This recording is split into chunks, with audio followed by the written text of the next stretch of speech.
Yo, what's up? It's Miles, and I'm hanging out with Rob on Front Row Live.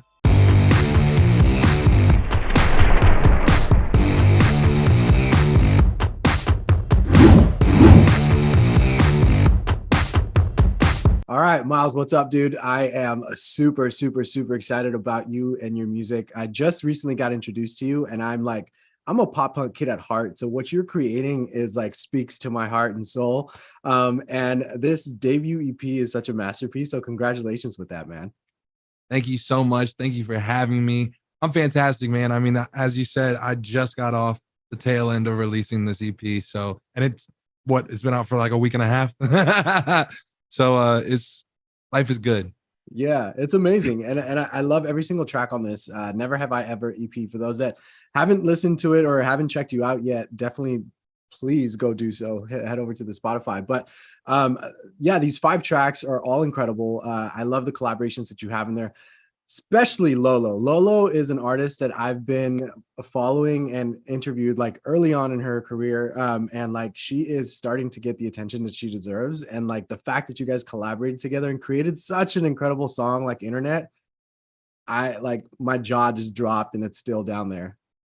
She killed it, man. And like, honestly, it's so fitting because, the song is called The Internet. It's about, how all of these relationships now in my generation form a lot online.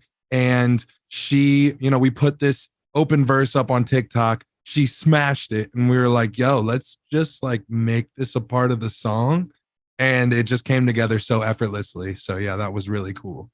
So was this how this relationship started between the two of you? Was it mainly on TikTok, or did you know of each other prior to that? Not prior to the open verse, no. I mean, I literally, and that's the beauty of TikTok too and social media right now, is that just like the collaborations that can happen just out of the blue that you never would have, even explored beforehand. They just come so naturally. And, like I said, she killed her verse and just added, I think, what the song needed. It was like at 80 and she just took it, past the finish line. So that was just so awesome. That's incredible. What was your creative process with this EP? Like, was there a particular song that kickstarted the writing process for the EP? Or was this one of those situations where you were just writing music and all of a sudden you realized you had an EP? So this EP dates back to mid 2020. I just come off of releasing my country trap song on TikTok called What in Tarnation. And then I got introduced to some really dope producers from that who also had like this Western kind of, badass in the dirt and dust instrumental. And we ended up writing Desperados over that. So to kind of transition more into, the actual type of music I wanted to be making, because I really didn't want to get stuck in making country trap music. And so through that relationship, we actually made a song called When You're Sober, myself and Danny Mayich, great homie of mine, incredible producer, musician, just dope ass dude. And so we made When You're Sober, and that was mid 2020. And that was the first song that I was like, yo, I found the sound. I found it. Like, this is the shit that I want to make. And, so after we had that song, I probably brought it in to every single studio session I was in after that. And I was like, this is the pocket. Let's keep making these for a while, because I love this. Like, I wanted to make in your face shit. I wanted to make shit with energy, shit that you can sing along to. And I want to make anthems, at the end of the day. And so we kept doing that. And I, then signed my deal with Elektra, which was awesome. And then I started speed dating and just being in sessions every single day with new people, explaining like, and I think that was a really great exercise too in, trying to convey what I wanted to get across to other people.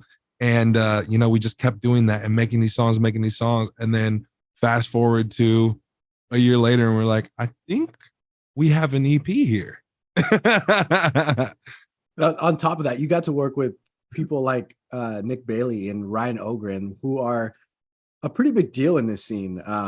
And that collaboration process, like, first of all, what was it about them that drew your attention? And secondly, like, what was that vibe like when you guys were collaborating or co-writing in the studio? Yeah, absolutely. So I never knew about these people until I got in the room, because it was just so rapid fire. Like, I just looked at my calendar for the day, and then I would go to said place at said address at said time and do the thing. And so Nick Bailey was actually really cool, because it was one of my only Zoom sessions. I managed to like not do a lot of Zoom sessions because I definitely was not super keen on them. Yeah, sorry we had to switch this to Zoom, by the way. It's all good, brother. It's all good. But yeah, man, like making music to me is such an in-person thing. And like, it feels kind of dissected over, okay, send me the beat, then I'll record over here with you on mute. And then like, it's so, but it was my Zoom session, and man, it was actually cool. Like, it made me not hate Zoom sessions. We just started, and he had this guitar thing, and I was like, hold on, that's dope. And so he sent it over to me. I laid some melodies down. I like to work first thing that comes to my mind. I do not like start humming melodies or anything until I'm recording on the mic. Just because I think your first instinct when you hear something for the first time is the closest thing that you're going to get to the song. So, we just recorded shit back and forth. We were sending shit. It was quick. I'm pretty sure we had the hook like within a half an hour. And the rest was so easy. And I wasn't loving my second verse. And so that's why we did the open verse challenge, threw it on TikTok. Rest is history. And then with Ryan, that incredible producer, we walked in and we were like, you know what? Let's make a pop song. Let's make a pop song. Let's make it fun, but let's make it empowering too. And we just kind of took that and ran with it. And that's how we got Miss Independent. Damn. And I love that Miss Independent is the opener for this record. It really invites you to just like be you, go all out. Like, if you want to bop, go bop. If you want to dance, go dance. If you want to mosh, go mosh. Like, I feel like that was like the perfect opener for this EP. So as you were already recording all these tracks and like ready to pretty much package this EP, what was it about Miss Independent that made you want to say like, all right, this is track one? I wanted to open with something fun. Honestly, at the end of the day, I just really wanted to open with something that, that I really liked, and that was, that kind of gave a message first. And it was like, go do your thing. And that was, that's really the whole point of that song. It says, no matter what you're doing, go do it. And if you're not supporting those people who are going and doing their thing, what are you doing? And so I kind of wanted to open with that and then get into, the rest of the EP. And then you get the stamp of approval from Travis Barker for for the title track of all songs, for the title track. So coming into this session, were you guys in the studio together when he was recording his drums? And like, did you have any input on this, or it was one of those like, it's Travis Barker, he knows what he's doing, just let him be? The latter.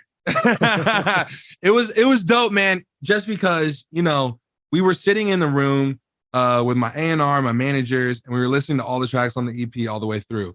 And, Never Have I Ever came on, and we were like, this is a huge song. This sounds incredible, but it's missing something. It's missing that feeling. And we're like, it needs live instruments. Like, if there's any song on this EP that needs live instrumentation, it's Never Have I Ever. And so Johnny Minardi, shout out Johnny Minardi. Ooh, the goat, I love Johnny. Such a goat. The goat. God. he's like, yeah, I mean, who do we get on this? Like, we could think. It's like Travis Barker, and we were all like, yeah. It's like, let me call a friend real quick. It was like, yeah, for sure. Like, that would be dope. Yeah, if that happened. And then like literally 3 weeks later, he was like, yo, okay, so we got Travis. We're gonna start this rolling right now. I was like, cool. It was surreal to me, man, because like I just heard of Travis Barker as this this imaginary figure, and like to have him really get on this song with me, and like in kind of that lane. And this was a lane that like really it wasn't like pop punk is not really my lane, but like I really just wanted to kind of dive into all types of different pockets on this EP. And to have the one that I tried in pop punk, Travis Barker, to hop on was just so incredible. Well, you fooled me, man, because I would have thought you grew up with pop punk and you were like royalty at this point. Like this was amazing. Man, I had my rock from Garage Band, or not Garage Band. I'm sorry, Guitar Hero and MX vs ATV. Like that's where I was getting my rock music from. My dad listened to everything. Like I'm talking everything under the sun. I got in the car one time and he had polka music playing, and he was like, "Hold on, try to catch this. Try to catch this wave real quick." But nah, man, he worked at a radio station. He worked at KC 95, which was the rock radio station in St. Louis, Missouri. And so I definitely got some rock from him as well. But yeah, man, I love the grittiness of rock, and just like really trying to incorporate that into my sound, I think has been a really fun challenge. Well, I love the fact that like even though you are new at this like scene and genre, like you know how to execute your vocals and you know how to execute your pockets for this kind of genre. How did you learn to do that? Was that something that these producers kind of helped you along the way, or is that something that you kind of already knew how to do because of your experience kind of bending through different genres? Yeah, I think this was really like, I've been doing this for a really long time, and I really got my start on TikTok, especially just doing every single genre. Like I would remix songs that nobody would think to request, because it would be funny, because I do like Instagram lives or TikTok lives or whatever. I'd be like, I'm freestyling today, and everybody would like, throw out type beats, and it's all rap, and it's the baby, and it's like it's all shit. It's Lil Wayne, it's all shit like that, and I'm like, y'all can really request anything. Like we can do some Beethoven if you really trying to get weird. Like we don't have to keep it on rap. So I think it's just like I've been in every pocket. And originally, I didn't even want to pick a genre. I was like, when I do music, I'm going to be genreless. I don't want to have to pick a lane. And, I kind of grew out of that and realized that, okay, I got to pick somewhat of a lane. But the lane that I picked is so nice because it allows for so much freedom, and it allows, to grab parts of rock, parts of pop punk, a little part of R&B here, pop, hip hop, just throw it all in the mixing pot and just run it. Man, I need to jump on that live stream so I could request polka because I want to hear that now. Yo, side note, they got a crazy polka beat on TikTok going off right now.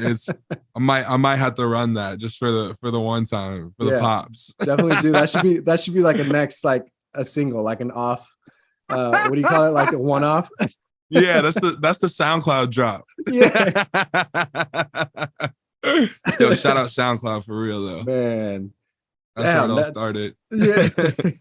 That's great. Like I'm really like, I'm shocked that you're new at this. Like, I'm sorry I keep saying that, but it's like, I am like I felt like I was listening to an artist that has been doing this for decades, like has been through the entire Warped Tour scene, has been, and that like, I see that smile on your face, and that's like, I'm sure that feels amazing because there's so many people trying to do this genre and they're like ruining it, but you are part of the genre. And like, I respect that so much. Yo, honestly, that's the highest compliment I can receive, bro. I really appreciate that. It's having fun with it, man. And not like, not taking it too seriously and not being like, well, I'm not really part of this scene and I don't want to be like a poser and like say like I'm trying to make, like, honestly, bro, I'm just making music. And however it comes out at the end of the day, like, and if I'm happy with it, like I'm gonna release it, So it's just not really taking yourself too seriously and just having fun with it. Yeah, you're letting the music just speak, and I feel like that's how more people should be doing it. So I think it's the best way. Yeah. Yeah. It's speaking through me, man. I read the Artist's Way.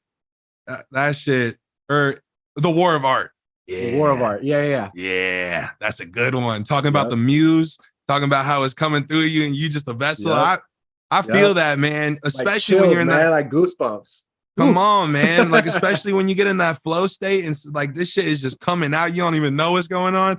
that's making music right there. Yeah.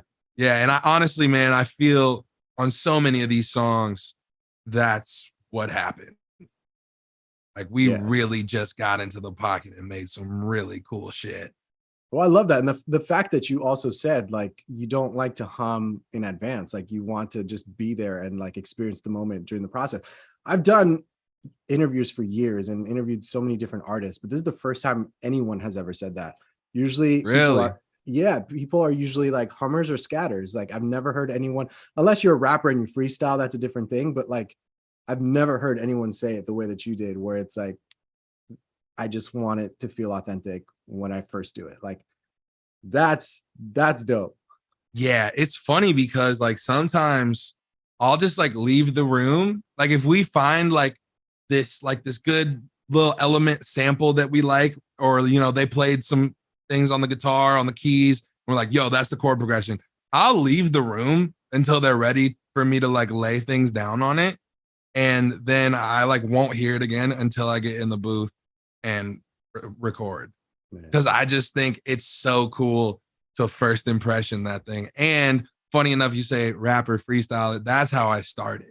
I probably started freestyling when I was like 13, 14 years old, like on some My Name is Miles and I like to rap type shit. And it was like really, really bad, like horrible. Like couldn't figure out a second line bad. But I loved it. It was fun and it was like, ooh, this is such a fun thing to do and it's creative, it's an outlet. I love it. And I started doing it all the time, like all the time. And then come high school, I started smoking weed and me and my homies would literally freestyle for probably 3 hours a day. Like we would drive around in my car with the Bluetooth speaker because my speakers in the car were broken. We put on instrumentals and we would freestyle for hours. And then every time I would go on spring break to anywhere, I would freestyle for people. And I'd be like, yo, if you like this, check out my SoundCloud. I was that guy, shamelessly, absolutely shamelessly, bro. Word of mouth was popping for me. I loved it. And it was dope because I do it, in these places where people would gather and then scatter back to wherever they came from and take it with them. And so like I was on the ground, bro.